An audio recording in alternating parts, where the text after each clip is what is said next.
Olá!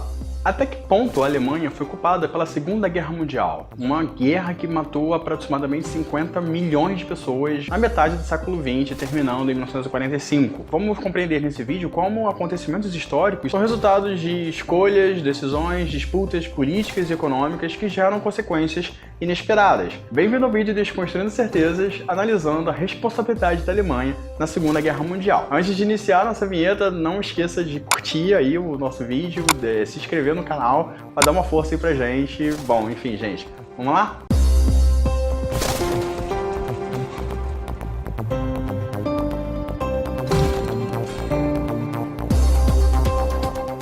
Pois é, gente, a gente tem que compreender que acontecimentos históricos, quando a gente pensa na história, não tem como dividir a história como se fosse contos de fadas, dividido entre vilões e heróis. Bom, é claro que na narrativa de um acontecimento você pode colocar a sua opinião pessoal, você pode fazer seu julgamento de valor, se a coisa foi boa ou ruim, só que isso é defesa de um ponto de vista, principalmente se a gente for pensar na ideologia, no que você pensa do que é melhor para uma sociedade. Mas eu não quero aqui me focar em falar mal do nazismo, se a gente for pensar assim, colocar o nazismo como se fosse uma exceção, uma obra do capeta que chegou lá e destruiu, matou 50 milhões de pessoas. Bom, não é assim, isso não é proveitoso se você quer compreender, no caso a história, como que as coisas aconteceram. É para isso que, no caso, serve esse vídeo. Bom, pois é, e para pensar, no caso, a Alemanha de 1930, ele procura, de alguma maneira, consolidar o que é chamado de Terceiro Reich. Pois é, que quer resgatar o Segundo Reich, pois é, que foi destruído na Primeira Guerra Mundial. Pois então você pode pensar, você tem terceiro, tem segundo, é óbvio que tem um primeiro Reich. Bom, enfim, gente, Reich significa império, e o primeiro Reich, exatamente, ele é muito antigo, remonta a dinastias medievais e pretensões religiosas, não seria tão proveitoso. Eu preferi me focar, no caso, no segundo Reich, por causa da proximidade da conjuntura política e econômico-industrial. O terceiro Reich, inclusive, ele se baseia na história do Segundo Reich para poder reconstruir esse império alemão. Pois é, e o Segundo Reich ele surge em 1871, né, liderado por um general da nobreza prussiana. A Prússia era um dos reinos, né, dessa região germânica que tem essa cultura, que vai levar o nome da Alemanha. E o Otto von Bismarck ele vai ser reconhecido como um grande estadista que vai conseguir impor o seu domínio sobre essa região toda. Esse projeto do Estado alemão prussiano, ele entra, de alguma maneira, ele já surge tendo que resolver dois grandes problemas. O primeiro, que é mais amplo da conjuntura internacional, é a disputa, no caso econômica, que a Alemanha já tem que se resolver com a Inglaterra e com a França, porque aí há uma corrida do crescimento industrial e dessa organização econômica, que no caso era a novidade até então. A Revolução Industrial estaria fazendo aí 100 anos nesse momento. E o outro problema são as revoluções ou as ameaças de revoluções dos trabalhadores, já que as indústrias estavam crescendo também os problemas sociais que vêm junto com o crescimento das indústrias, como a exploração do trabalho, as péssimas condições de vida, o crescimento das cidades. Essas péssimas condições de vida, por exemplo, fez com que os europeus migrassem, saíssem da Europa e viessem para a América. No Brasil, por exemplo, surgem essas cidades bonitinhas, por exemplo, nas regiões serranas. Bom, gente, então de alguma maneira é preciso ressaltar que, no caso, essas ameaças de revoluções,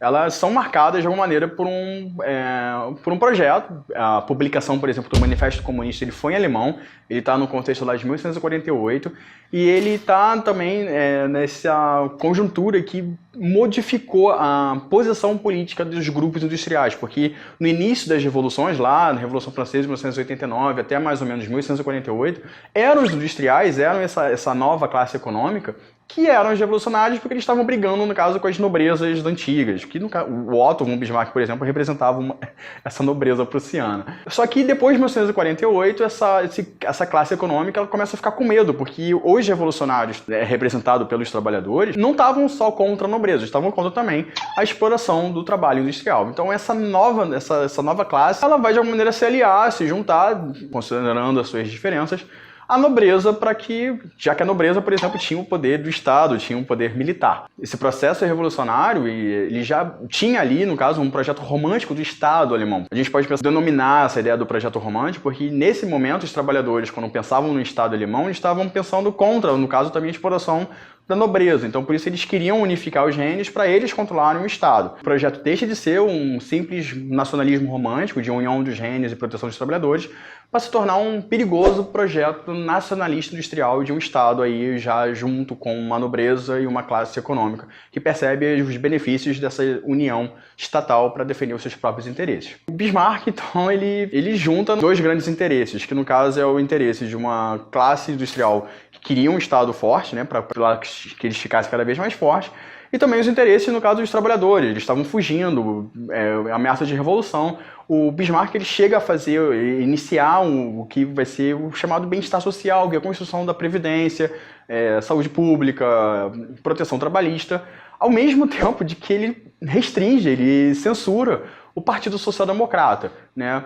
Já aí fazendo uma confusão de sentidos do que significa essa ideia do social aí nos projetos políticos da Alemanha, porque eles já começam a juntar a noção do alemão, né, como sendo parte desse Estado grande, forte, a Alemanha acima de todos. Pois é, gente, então a Alemanha surge em 1861 como um grande Estado, ela já surge como um grande Estado industrial, ela causa um desequilíbrio de forças que tinha na Europa, né, que era praticamente dividida entre a Inglaterra e a França, que eram os grandes estados naquele momento. Surge, no caso, a Alemanha no meio do continente, né, quebrando esse equilíbrio de forças, já vindo, dizendo para que ela veio. E isso vai significar, gente, de alguma maneira, um casamento aí entre Estado e economia que praticamente até agora não foi desfeito, né?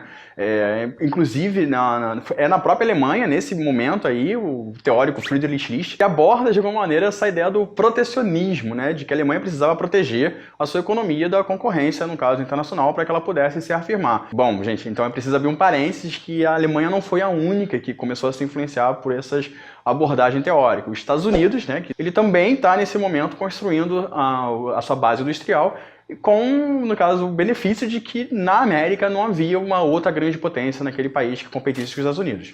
Pois é, gente, God has blessed America. Bom, e aí que tá, a Alemanha não tá só protegendo a sua economia, ela tá num projeto militar também. A própria unificação da Alemanha, ela foi baseada numa construção de uma estrutura militar bem eficiente, inclusive. A Alemanha, por exemplo, ela surge em 1961 em guerra com a Dinamarca, com a Áustria, e, por fim, com a França, né? E ali, no final dessa guerra franco-prussiana, a Prússia consolida aí a união dos reinos na Alemanha. E aí surge o tal do Segundo Reich. E até mesmo porque nesse momento o capitalismo está em grande transformação. Acontecendo aí, no caso, a segunda revolução industrial, que no caso é baseado na produção do aço, petróleo, eletricidade, que quebra, de alguma maneira, aquela ideia do empreendedorismo individual, né? Tipo, afinal, criar uma usina elétrica, por exemplo, e transmissão de energia elétrica, não é a mesma coisa que abrir uma pastelaria, né? É preciso aí ter um capital prévio, é preciso ter ajuda do Estado, bancos e grupos para que essas grandes companhias que estão surgindo tenham força. Então, para resolver esse desequilíbrio, começa a surgir também a corrida imperialista dos países que começam a ocupar a África, inclusive na Alemanha, que é feita a reunião, liderada por Bismarck, por exemplo, que a Alemanha chega tardiamente nessa ocupação. Inclusive são os países, né, que se diziam liberais que estavam fazendo a livre concorrência, obrigando as colônias a comprarem seus próprios produtos. E também, além do imperialismo, eles estão fazendo alianças militares que vai opor enfaticamente a Alemanha de um lado e a Inglaterra e a França do outro, né? E são essas alianças que vão ser responsáveis pela Primeira Guerra Mundial, porque eles estavam em disputa, estavam se armando, e entre 1914 e 1918 eles se bombardeiam para tentar resolver essas disputas, só que a Alemanha perde. E perdendo essa guerra, ela acabou sendo responsabilizada pela guerra, tendo que pagar indenizações, perdendo território, enfim. Isso vai gerar uma ideia de revanchismo bem grande. Em 1929 tem uma grande crise econômica também do capitalismo mundial, ou seja, prepararam o terreno para a terrível década de 30, terrível aí no caso porque surge o nazismo e esse caminho que vai ser a Segunda Guerra Mundial.